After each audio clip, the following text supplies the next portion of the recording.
Welcome back to another episode of Everyday Endorphins. I'm your host, Stella Stephanopoulos, and this week I had the pleasure of getting to sit down with Eric Neumann, who is a stand-up comedian based in New York City. He is well recognized in the community, being featured on The Tonight Show starring Jimmy Fallon, appearing on Comedy Central's This Week at the Comedy Cellar, and his three specials all reached number one on the iTunes comedy charts and are currently playing on Sirius XM. So Eric does a lot, and he also has a dating podcast, which you should all tune into. But we were first introduced in my yoga class at Equinox. So the pipeline from yoga mat to podcast microphone is kind of crazy. And we just had a really fun, candid conversation in this episode about what it means to like really get deep and strip away the jokes and the humor and comedy and all the things that he's doing and just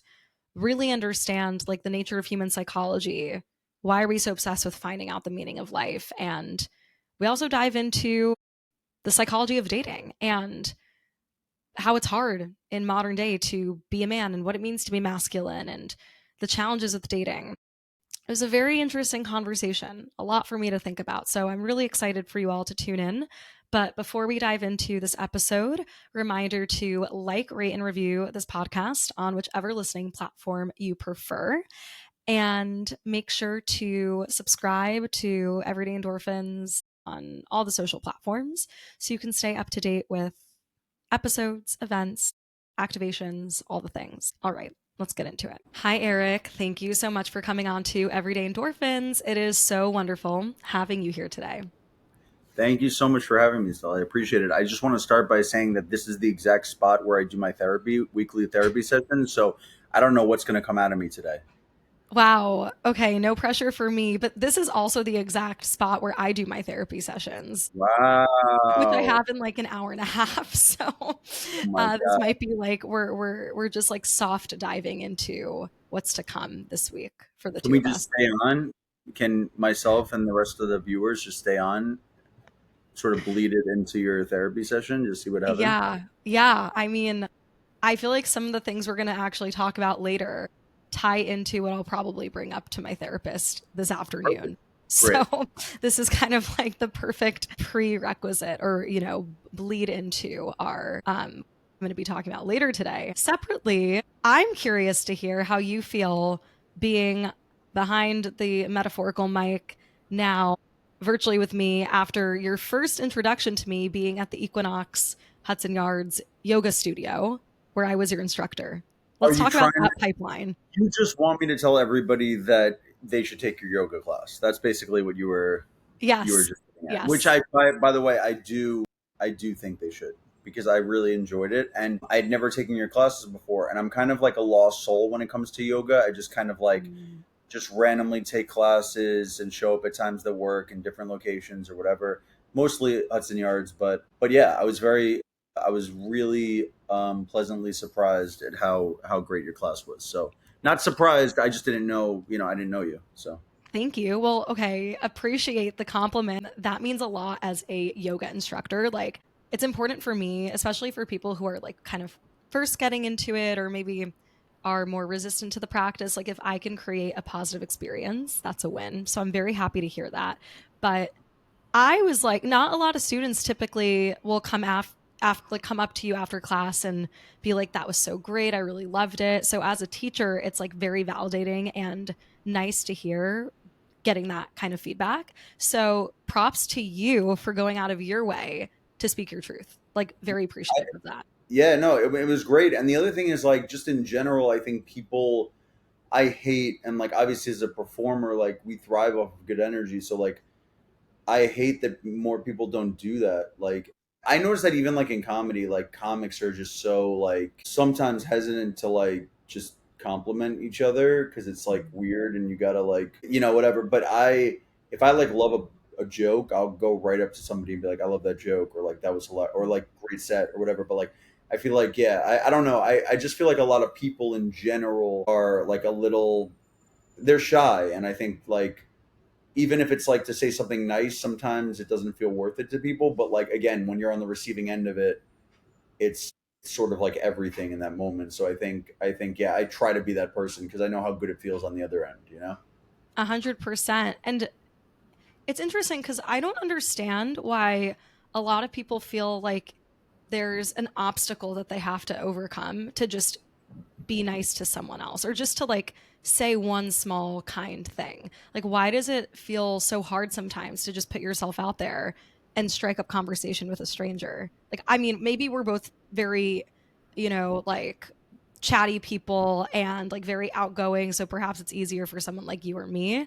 But generally speaking, I feel like the world would be a better place and just easier to live in if people were more open with expressing how they felt about certain things. And specifically positive things. Like I don't think there's any shortage of people who are expressive about shit that they hate, Yes. or the internet wouldn't exist. I mean, even like when I put up like clips sometimes, like people will like, unfortunately, most of my really viral ones are ones that have the most negative comments because I think like Mm-hmm. people thrive off, I think like negative, really like negative finds a way of like really creating like a strong build. Whereas I think positivity, people are like, let's shut that down, you know? So I Mm-hmm. think, I don't know, I always try to be, I mean, I always say to like people like, and again, like it takes a lot, I think a lot of like experience, and like it's sort of like a muscle. Being able to tolerate negativity is sort of like a muscle also, because you're not going to completely eliminate it from the world, right? That's impossible. Mm-hmm. But whenever like a buddy of mine gets like upset that someone wrote like something like, mean or whatever on, in the comment section, I always go like, think of the people who stop. Like, do you know anybody? Is anybody in your life that you hang out with that you'd want around someone who would stop at a video and like take the time to shit all over it? Like, I just think that those type of people just like are just not people I would want around anyway. So it doesn't. I Mm-hmm. try not to let it affect me. I'm not saying it doesn't. I'm not saying it doesn't. I'm not going to lie and say it doesn't. You obviously want to be appreciated for the things that you put effort into, Mm-hmm. but I think just getting really good at understanding that you don't know who the hell these people are is, I think is kind of like a little bit of a saving grace. Yeah, totally. And something I've been thinking a lot about recently too is I've been shifting the way I share content online is how it actually is like very hard to be vulnerable and to put yourself out there online. And that's like amplified, I think, to the max being a comedian because what you find funny, like what you're trying to get people to laugh at, like it may not land with everyone. And so you're like basically putting yourself out there and risking how other people are perceiving you to try to like create a joyful comedic environment. And if something doesn't land, like that can feel like an attack on yourself. But kind of what I'm hearing you saying is like learning to not take things personally. Like as I've been posting things more on social media and on TikTok, which we'll get into a bit later in the interview, but there was a video that went semi-viral for me on my platform. And Hmm. I think it was because of all the hate comments and all of like literally like the trolls on social media that like will just tear you down. And someone made a comment and was like, you know nothing about women, like blah blah blah blah blah. And the video was about relationships and all these, just the frustrations in modern dating. And Yeah. I was like, who is taking the time to literally comment that I know nothing about women while I am a woman? And I'm speaking from my own experience. Like, it just doesn't add up. So you have to kind of just like laugh at the hilarity of the situation and move forward and not let it get to you. Yeah, yeah, for sure. Well, I mean, yeah. Was it a man or a woman who wrote that? Like, I have no idea.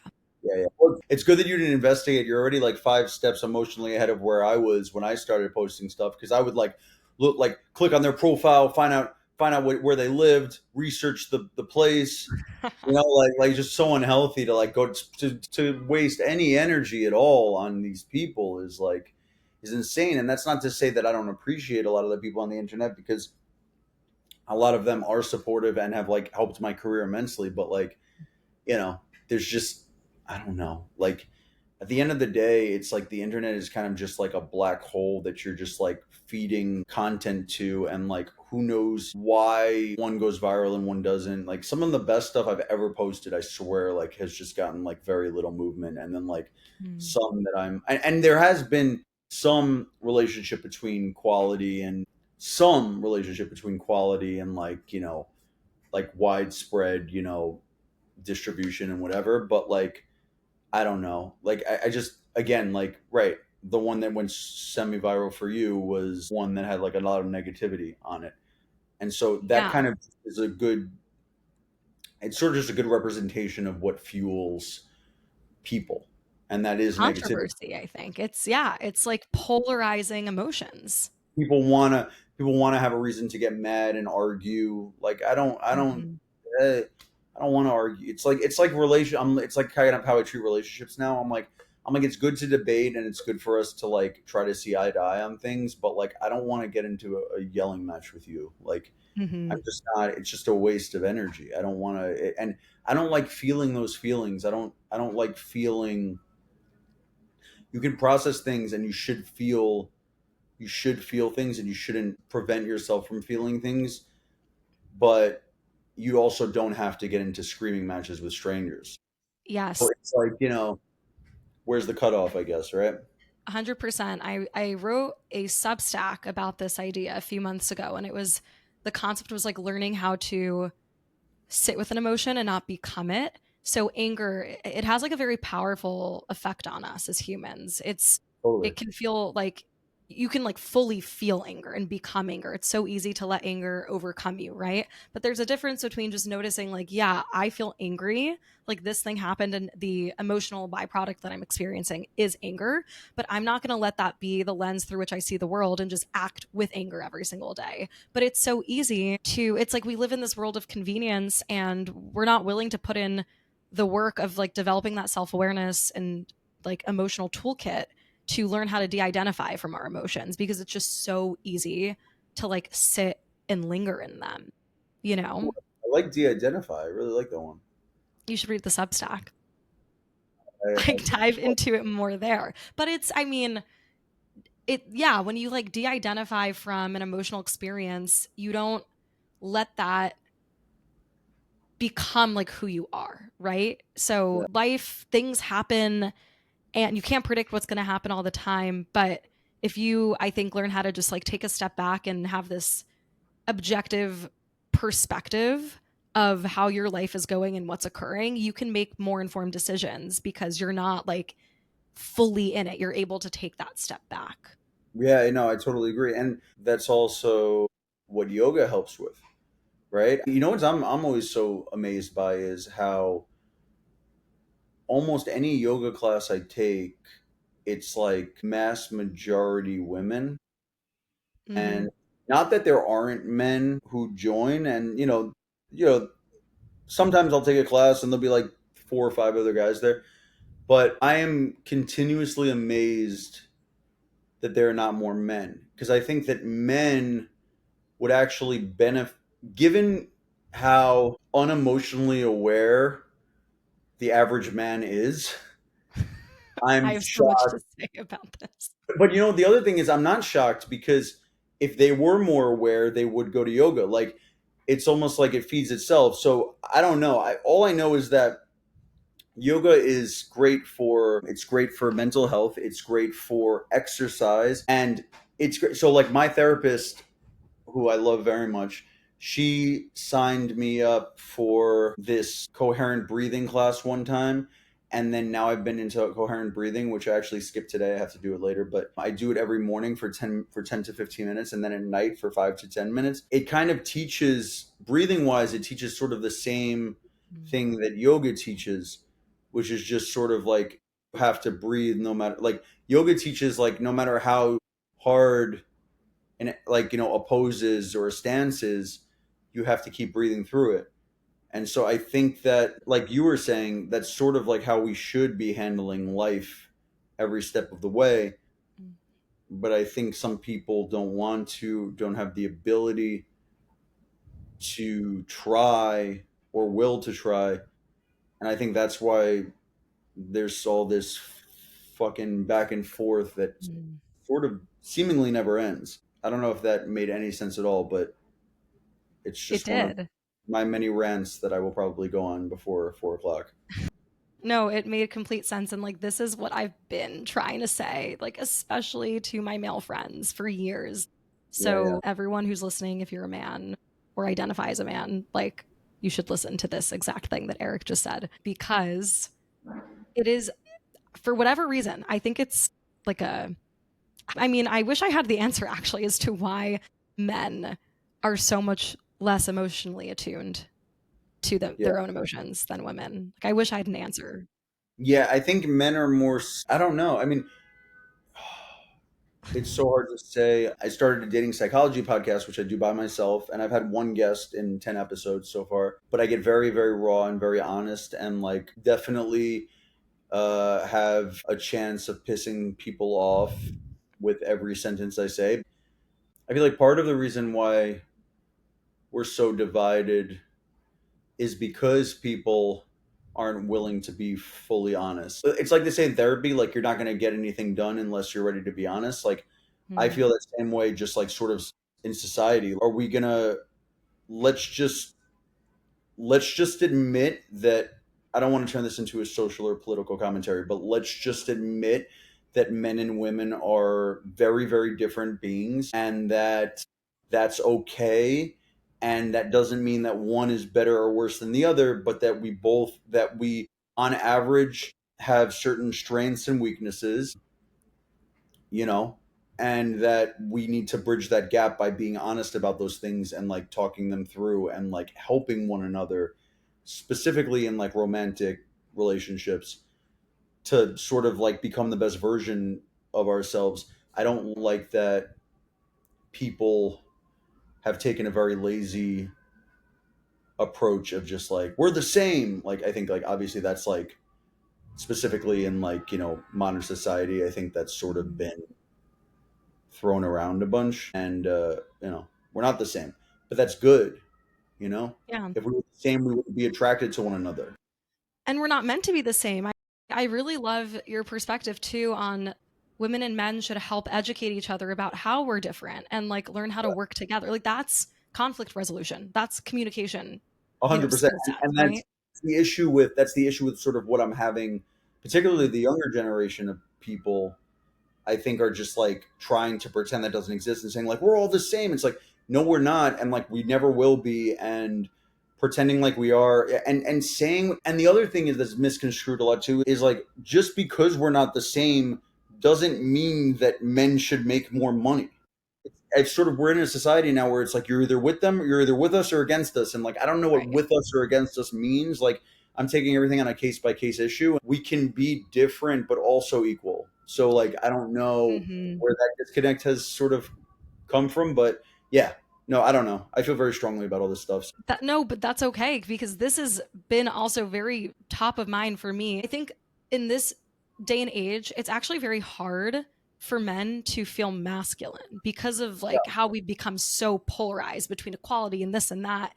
And I agree with you. Like, I can recognize that men and women are inherently different from like a biological, psychological perspective, the way we think, the way that we act, the way we behave. Yet that doesn't mean that I believe that women should make less than men. Like, that's an entirely separate conversation, right? And what's interesting, this is actually a good segue into the TikTok that I made that kind of went viral on my platform. Was it was me replying to a comment from a video that I put out like a few weeks ago, and it was the video where I replied to the comment that like kind of popped off. So to give you context, because I would love to hear your take on this, yeah, yeah, I sure.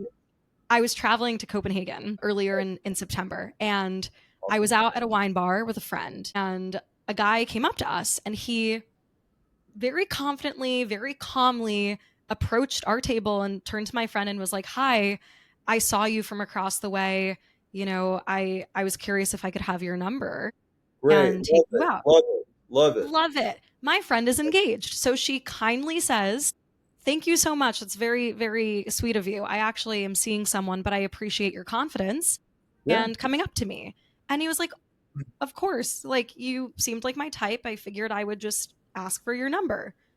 All was well. He walked away, and we both looked at each other like, wow, this is so refreshing. It's I so think nice. A, there's a cultural dimension to this, but B, when was the last time a man just confidently approached a woman, not in a creepy way, right? Like, it was just so refreshing. And what I also loved, and I talked about this with my friend, was how she didn't make him feel like psychologically unsafe, to be honest, going back to your point about Yeah. speaking your truth and being honest. Like, she could have easily been like, I don't give my number to strangers, or excuse me, I'm seeing someone, or like, why, excuse me, why would you come up to me? Like, she wasn't rude and standoffish. She was like, wow, thank you, but I'm actually, taken, and have a good rest of your day, whatever. So I made this video, and there was a comment in that video being like, you know, women never want us to approach. So we listened. What's the problem? I said in a video, in summary, what I basically just told you, like how refreshing it was to see this, and how it's, so many men are in, the ones that are left approaching are doing it in a creepy way. And that video, like, people freaked out, and there was a ton of hate comments and all the things. But I would just love to hear from your perspective as well. Why do you think this is happening? Like, why is it so hard for people to just be honest and shoot their shot? Well, first of all, I appreciated what you said because I think your friend reacting that way was great because she was just saying, "Hey, I'm off the market," but from an objective lens, what you did was great, and most women I know would appreciate what you did and how Mm-hmm. you did it. Well, first of all, I think there's a lot of layers here. Well, let me just start by saying that my first episode that I did for my podcast, it's called Something Something with Eric Newman. The first episode was called Anti Dating Apps. So I'm very anti dating apps. I'm not, and again, I'm very aware of the fact that people have had success on dating apps and have found partners and have been very happy and have gotten married and have had kids. I know that this is happening and I know that there is a success rate. And I'm not saying I think they should be like banned or whatever, but personally for me, I don't think it's helping. I'm again, I've never been on a dating app, so everybody that I've ever dated or been involved with, I've met in person. I'm not insensitive to the fact that I have never been shy and that I like feel comfortable talking to people I don't know and always have. So I know that's not everybody's strong suit, and and by the way, I just want to say that even though I've always been that way, it's still nerve wracking for me. It's Mm-hmm. still it's I still and I'm anxious about it. Like nobody ever wants to feel shitty. Like nobody wants to get rejected one on one in person when they're putting themselves out there. Obviously not. So it is nerve wracking. It is inherently a nervous situation. So why is it happening? Why are people so like irate about it? Why are they so passionate? Why are they like arguing back and forth in the comment section? Well, I think there's like a lot there. I think first of all, everybody's a little bit guarded. Men are guarded because they feel like they're going to get rejected or come off as a creep.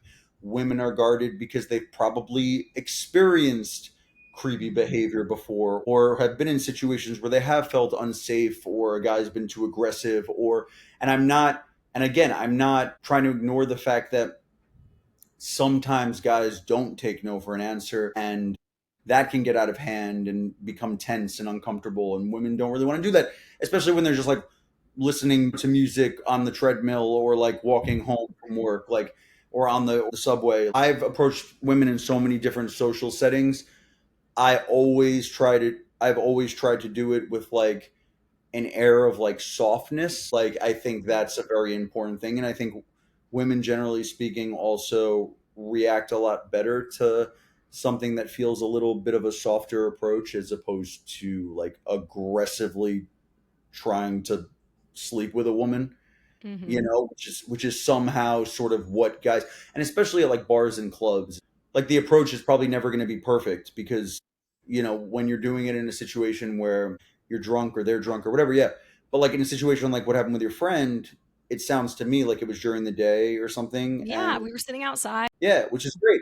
And that makes, and especially when he's coming over in a Mm-hmm. group of girls, he's basically saying like, hey, like you have home base here, I'm Mm-hmm. coming to you, and like, and but that particularly is a very vulnerable situation for him, and he did get rejected. Mm-hmm.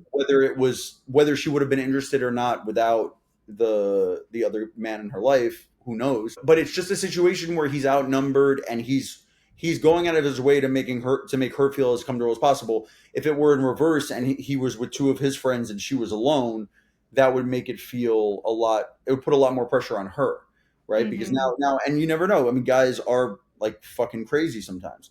So I mean, I think that there's twofold. The first is like a guy having the willingness and confidence to approach a woman in a public setting first is the first order of business, and then the delivery that is Mm. attached to that action is as important, if not more important. So, like, I think that guys miss the mark a lot. So, because a lot of people don't know how to communicate well and don't know how to talk to guys, don't know how to talk to women in general very well. So, the idea that they're going to now approach a woman, do something from a place of like anxiety, and then still stay calm enough and like kind Mm. enough to like pull it off, it just feels like a big ask from a lot of men. Um, and I think men kind of bow out mostly and just go, all right, I don't want to do that. I could just like sort of like swipe on my app and like talk to Exactly. and whatever. And then so I'm all for what that guy did, and it sounds to me like he approached it really well, and I think he should feel good about doing it. And your friend, by the way, handled it very well, because I think women, and I think, and again, like, let's say a man spends 5 years trying to muster up the courage to do something like this, and then does, and then comes across that one bitchy woman who's like, and maybe she's dealt with aggressive guys in the past, Mhm. and Mhm. that's why she's in the place she's at, whatever the reason. Like, he approaches her, she's mean or makes him feel bad that he did it. He may be discouraged from doing that and go back on the apps and like be like, okay, well, this Exactly. was my safe space, I tried it. It's like, and by the way, that's on him too, because everybody knows you need to get good, particularly when asking women out. You need to get good at rejection. I mean, Yes. getting good at rejection and feeling comfortable enough with it to not let it break you in half is a big part of the dating world and life just as a whole. So, I mean, Mhm. whatever. But yeah, I think that's a lot. That's in large part a reason for why men don't do it more. Why people sort of just fall back on dating apps. I think it just feels less tense for people. Yes. And Right? I really think like we live in a frictionless world with apps and just like things are too convenient and it actually I think perpetuates behavior where we don't face our own emotions. Like it's so easy to just swipe and move on to the next because we're Yeah. uncomfortable with how like certain emotions are presenting themselves for us. I've reflected a lot on maybe why this video has done well. And okay, of course it's controversial and maybe right now the dating is just a hot topic, especially right now. So sure, maybe that's what's causing this video to be a bit more punchy and like sticky for people. But I think about the platform that I'm building and the topic being around joy and happiness and mental health. And in my head, I'm like, okay, why is this video about dating performing so well? Like this is not about like mental health, but it actually is because what you're saying is learning how to get okay with rejection, learning how to have the social skills to engage with other people platonically and romantically. Like if you are so crumbled by someone rejecting you, that is a sign of like such low self-esteem and self-worth. And I think we've all been there before. Like it's only human, it's only natural. Like I can think of times where I've been rejected and it was like the end of the world for me. Now looking back, I'm like, wow, I had so much work to do then I didn't even realize on how to build my own self-confidence and self-esteem. And it's just really sad for me to witness how a lot of people, generally speaking, like we're all kind of struggling. I mean, some Yeah. more than others for sure. I mean, it's apparent in that video, but like we're we a lot of us are struggling with self-confidence and self-esteem issues, and that is amplified when we put it in the context of dating and relationships and the pursuit of a relationship. As someone who is a performer and a comedian, like you have to get comfortable with rejection. Do you have any strategies or like through just your own lived experience, how have you learned to not let a rejection, whether it's on a stage where you're performing and doing stand up or it's in the context of a romantic relationship, like how do you tell your body that like you're safe and you're okay when something doesn't go your way? Oh, that's a good question. Wow. There's really no way out but through. You just got to feel it. Sometimes, if I go through really bad moments, I just say to myself, I'm not going to be feeling this way forever. Like, I know I'm feeling this way right now, but I'm going to feel differently tomorrow or the day after or by next week or next month, depending on the severity of whatever it is you went through and sort of how you learn to process it. But I think the only thing I'm certain about is that you need to face it. You need to ask yourself the questions when things hurt you, when you get rejected. Like there are things that I've gotten rejected from where I was like shocked by the fact that I got rejected. And then there are things that I got rejected from where I said to myself, I didn't do my best. There were so many things I could have done better. My tone, like if I asked somebody out and I got rejected, or some opportunity like in comedy that I really wanted that didn't want me. Sometimes it feels like it's me. Sometimes it feels like it's not me. But I think trying to figure out what it is as quickly as possible, I think is helpful. And then just also just understanding that for stand up, for example, like I've seen so many friends become extremely famous. I've seen so many friends quit comedy. I've seen friends be at the same open mic for 15 years.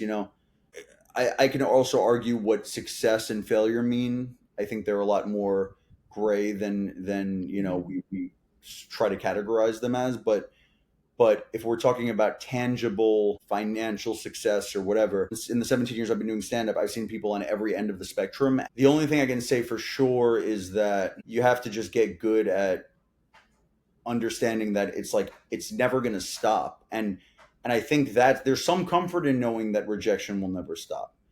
I continue to take hits all the time in comedy. Like I'm at like a much higher success level or whatever than I was, let's say, 5 years ago or 10 years ago. But I take just as many hits, if not more hits. They're just different hits. Mm. And so I think there's comfort to knowing that, okay, no matter what no matter what gets thrown at you, you're staying in it. Making that commitment to yourself Mm. is really sort of what I think keeps you grounded and like passionate and excited, saying like there's almost something beautiful about that, about saying that no Mm. matter how much it hurts, I'm still going to do it if I feel like it's worth it, which I clearly do. I love it. When we stay committed to self improvement or like Mm-hmm. adopting a curious mindset to the things that happen to us in our life, that is the only way forward.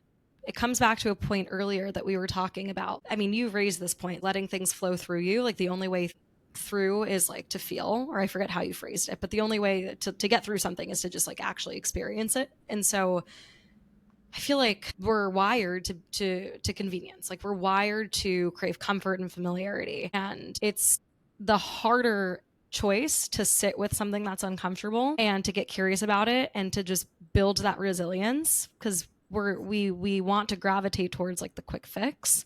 Yeah. But I completely agree with you. Learning to build that resiliency is probably like the best skill that you can have in life because it allows you to keep going when things get tough. And I think one of the most beautiful things about comedy is that like it's a group of people coming together to just laugh about kind of the hilarity of life genuinely through the lens of that comedian talking about their own experience and whatnot. I've always found if I can find like some sort of joyful spin on a really tough situation, it like de-escalates the tension. Like it doesn't life is deep, but it doesn't always have to be so deep, is what I've found too. Yeah, And I yeah, have to yeah. remind myself of that all the time. No, me too. Levity is so important. But, then what you consider light and joyful, somebody gets offended by, and, then it takes on that aspect of it. But again, it's like I think sort of to your point, you just have to do what you want. You just have to post the things you like. And the thing I've realized is like I've been always like obsessed with, and my issue has always been I've always been so obsessed with like kind of trying to find the meaning of life. Like I've just been very Mm-hmm. on that journey. Less so lately once I've realized that there is no meaning. Like what's the like there is no meaning. I don't know. The meaning is just like working every day towards like whatever you're excited about. Mm-hmm. That's the meaning. You know, Yeah. there is not like one like textbook definition of like the meaning of life. It's just Right. like what's meaningful to you. You know. Right. But that's the hardest thing, I think, because a lot of people don't even know what's meaningful to them. Well, that's Right. and that's those are the people who aren't willing to sort of sit in the discomfort and ask themselves those tough Mhm. questions, which coherent breathing and yoga can help with, by the way.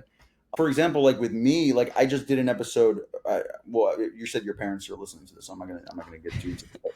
No, But you. Free reign. Now I'm curious. You can't Oh, just drop it and not talk about it.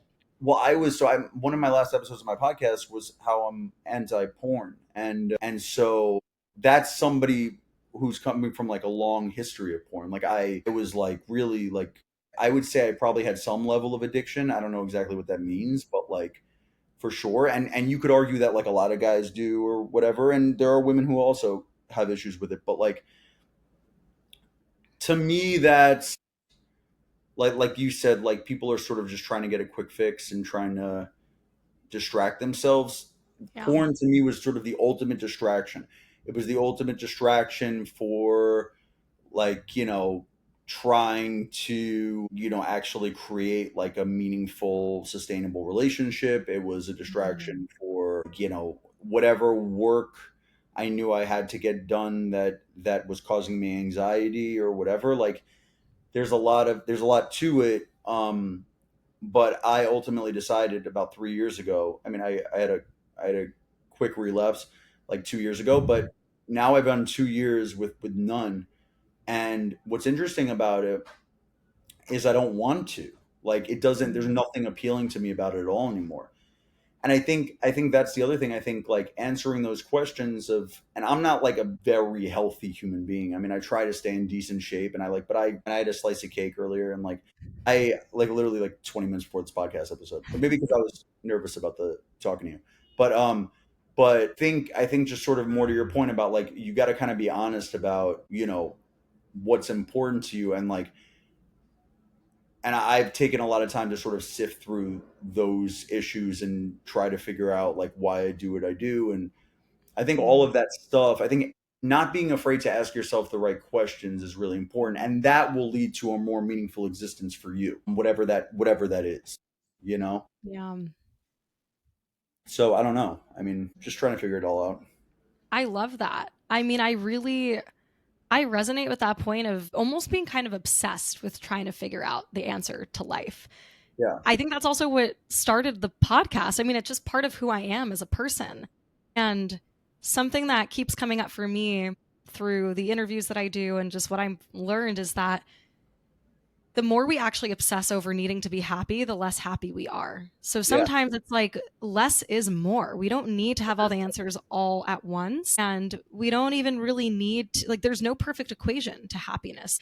Right. We overcomplicate. I mean, I think this is true about the health and wellness industry at large, but we just overcomplicate what it means to be healthy. I would argue that you're actually quite a healthy person. So, what, you had a slice of cake earlier. That was helping you in some way. Like there was a reason that Yeah. you gravitated towards that slice of cake, but you also like practice breath work. You go to yoga. You are doing the emotional, like mental work, and that I think like surpasses so much of you could go to the gym every single day for 3 hours and like maybe physically be in great shape, but if your mind is not right, how healthy are you actually? And I'm not here like out here being like eat cake every single day. Like of course we don't want to spike our blood sugar and all the things.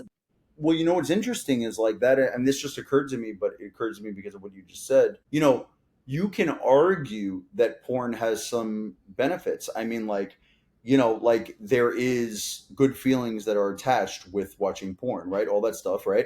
So you can actually argue that there are benefits there in the same way that there are benefits to someone who goes to the gym three Mm, hours a day. But are you going to the gym for the right reasons? Like, are mm, you going to the gym for the same reasons I that I like was watching a lot of porn? Like, is it because you're distracting yourself from trying to find real meaning in your life? mm, So I don't know. I mean, like inherently, like the gym is a good thing, right?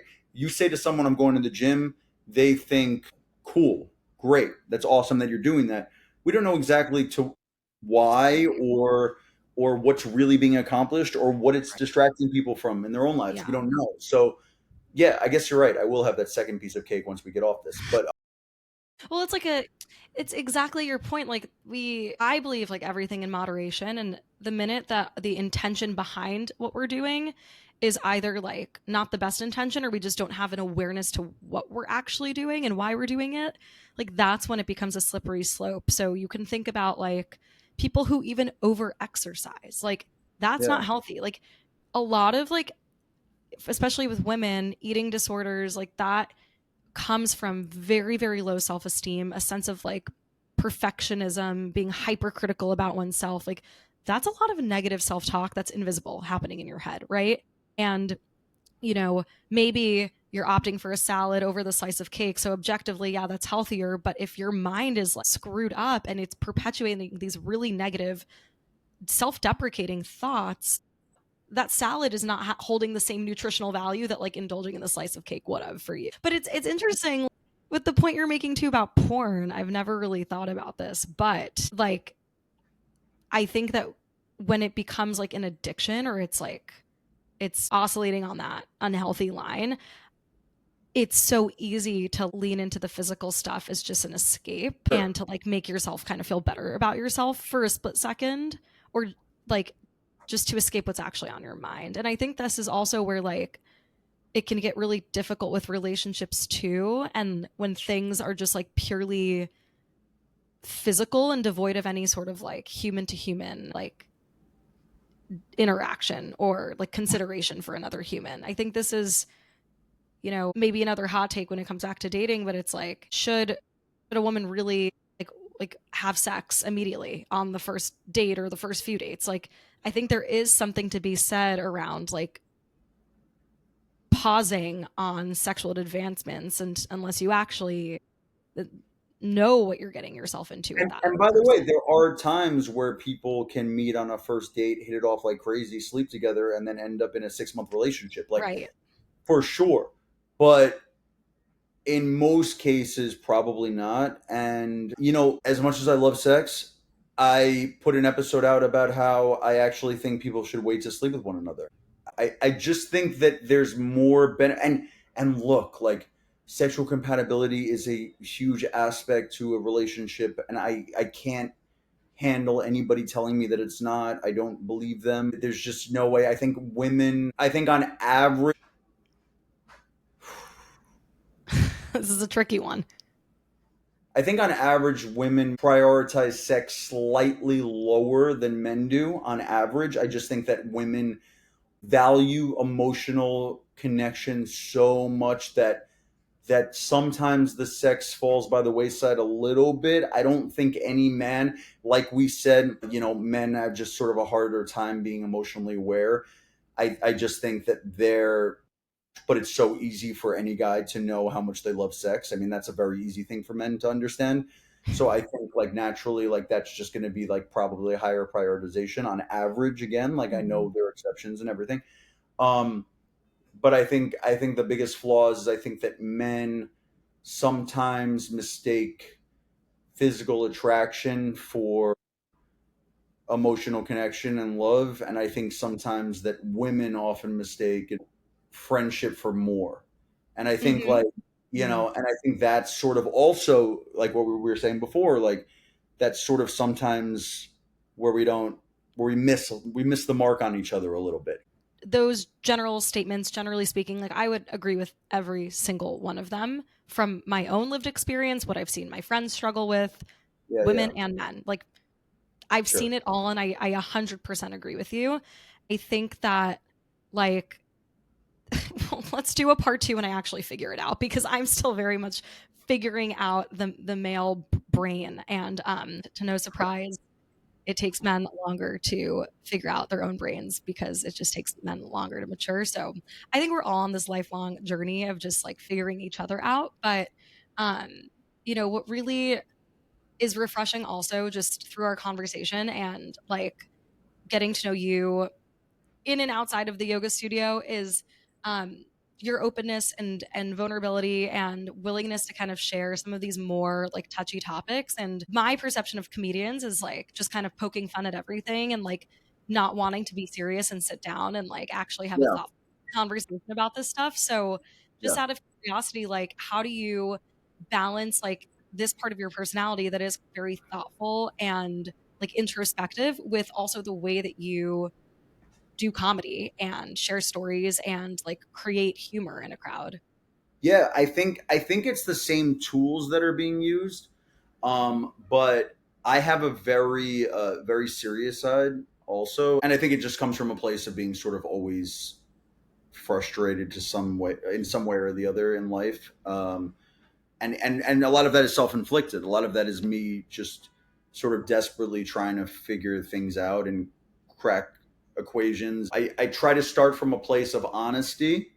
That's sort of the difference between how I've evolved as a comic. I think when I was younger, when I was first starting out, it would kind of just be like, what's funny, what's funny, and now it's more like what's true and what's real, and then we could work on the funny part of it. Any joke that I've written that I feel very passionate about, and there's always like different degrees of passion, and again, it's like any artist doing anything. It's like there's things there's pieces of work you're much more proud of than others, whatever. But anything that I've generally been proud of that I've done probably started from a place of some sort of pain, or like at least like real deep confusion, where I just kind of have to figure it out. And a lot of times I figure it out through writing it down or through like saying it out loud. Um, so yeah, I don't know. I just what's nice about having this podcast now is that dating uh has just sort of been I'm very, very, very aware of how important women have been in my life in general, and how instrumental they've been in pretty much every phase of my development. You know, starting with my mom.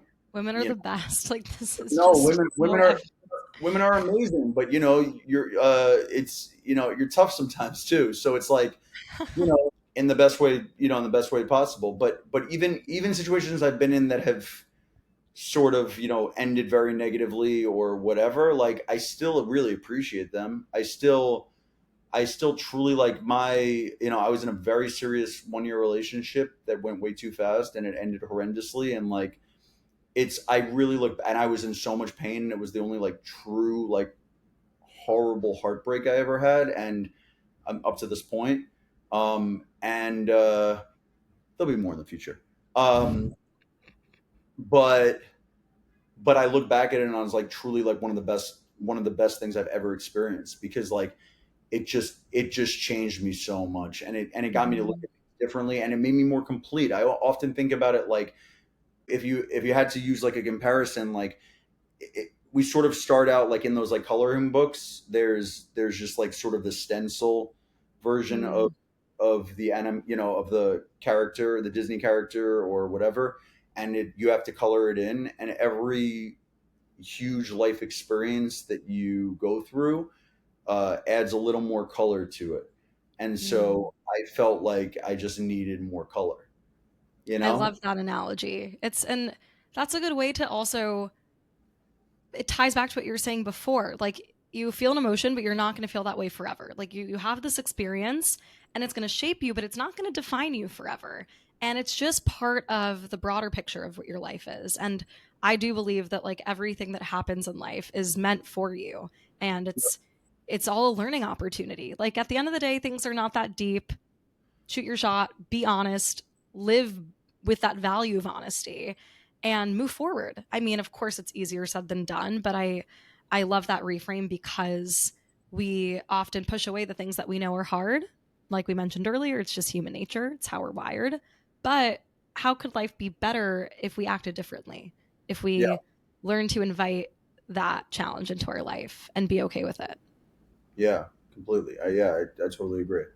Yeah, some food for thought. And that leads me to a few of my final questions for you, Eric. As you know, my listeners know, Everyday Endorphins is all about finding things in life that bring you joy. And so obviously, it is a no brainer that comedy is definitely an endorphin producer, which is why I was so excited to get to have you come on the show. Two final questions I'd like to land with. The Sure. first question, and we kind of touched on this a little bit earlier, but how do you define happiness? Like, what does that definition mean to you? You know what? I really don't know. I do not know, because happy seems a little bit it almost feels like surface level. Mm. It doesn't feel, and I've like I read Mark Manson a lot. I don't know if you read his stuff at all. He was the author of The Subtle Art of Not Giving a Fuck and Oh, Everything Is. yes, yes. I actually need to read that book. So, Oh, that book is that's one of my favorite books. mm. he's amazing. I think happiness, I think meaning is what you're really looking for, and I think that whatever whatever happiness means, whatever it is to you, I think will have a direct link to finding meaning in your life. Because happiness to me is like, happy is an emotion, right? It's a feeling. Mhm. It's you're happy 1 second, and then you get a text from someone that pisses you off, and now you're upset. So it's like, so are you not happy anymore? I don't know. But like the day in day out work that means a lot to you, that's the closest thing. Mm. And that work can mean professionally, that work can mean in your friendships, that work can mean in your romantic partnerships. Like there's no real limit to what that work is. But that's probably the closest thing I think you can find to happiness. I know Mhm. for sure it's not wealth, because of how rich I am. But uh, because of how rich and sad I am. But no, no, no. But I know it's not that. I know it's not shopping. I know it's not Mhm. watching porn. I know it's not fucking a bunch of random people. I know it's not buying nice jewelry or cars. If you can get clear on what you know it's not, it gets you closer to what What it it is, is. right? So for me right now, it's waking up in the morning doing coherent breathing.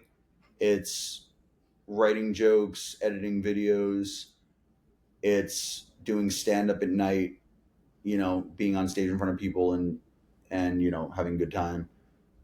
That is, and having a small group of very very close knit friends. If you're in a relationship, having a partner that isn't gonna make your life great all the time. That's your job, but like and who will piss you off, but having someone that ultimately makes your life better and someone that you communicate well with and that you guys help each other get to a higher version of yourselves. Like all Mhm. of that I think is meaning, you know? Mhm. The other shit is just like temporary happiness is like, like if I Yeah, buy if I buy like shoes I've been wanting for a while, like I'm happy exactly. for a day, but that's Yeah. not real. It's not real. Right, and that's it's a bit more shallow, and of course it might bring you joy in that moment, but when we really think about happiness, I agree it's more about like how do we find that sense of meaning in our lives. And there's a lot that you said that I feel like we could unpack separately, or otherwise we'd go on for another like 2 hours. But I really aligned with what you had to say. And this leads me to my final question. Maybe you kind of alluded to it in your last response, but I'd love to hear from you, Eric. What is something that brings you a bit of endorphins every day? Endorphins every day, but I think it's kind of the same things that bring me meaning. Mm. Um, Going to my yoga class at your Hudson yoga class Yards. brought me endorphins for sure. When are you teaching again? When can I experience endorphins? Well, I am teaching. I don't know next when I'm teaching next to Hudson Yards, but I'm teaching tomorrow at Flatiron.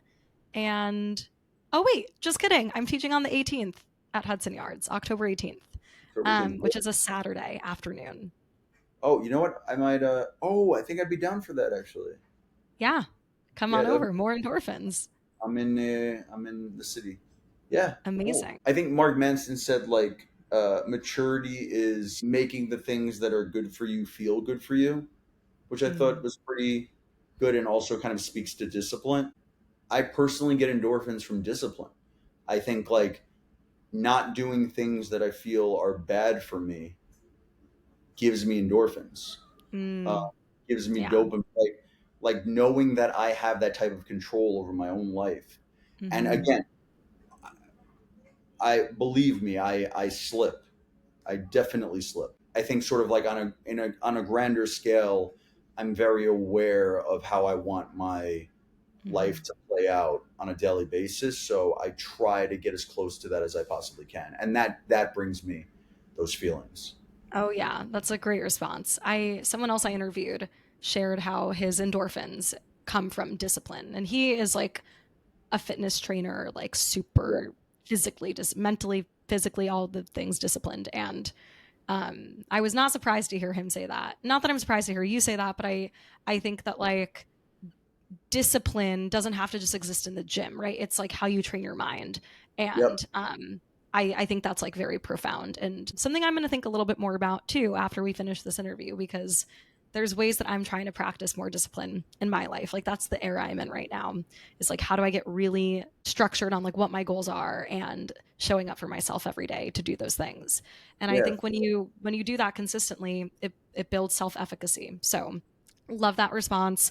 Eric, where can my listeners follow you, see you perform, all the things? Where can they listen to your podcast? All the stuff. I am on Instagram and TikTok at I'm Eric Neumann. I have a podcast called Something Something that's on YouTube. It started 2 months ago, so we're just slowly building that. And then I'm performing at the Comedy Cellar. I'm doing new material at the Comedy Cellar. I'm there on a pretty nightly basis when I'm in the city, but I'm doing a headlining show on Sunday, October 26th at 5 p.m. And you can get tickets at comedycellar.com. Amazing. I'll link all of that in the show notes. Well, Eric, this was wonderful. So happy that we got to do this. And I'll see Yeah, you on the yoga mat yeah, again. absolutely. And thanks for having me, Stella. I appreciate it. It was a lot of fun.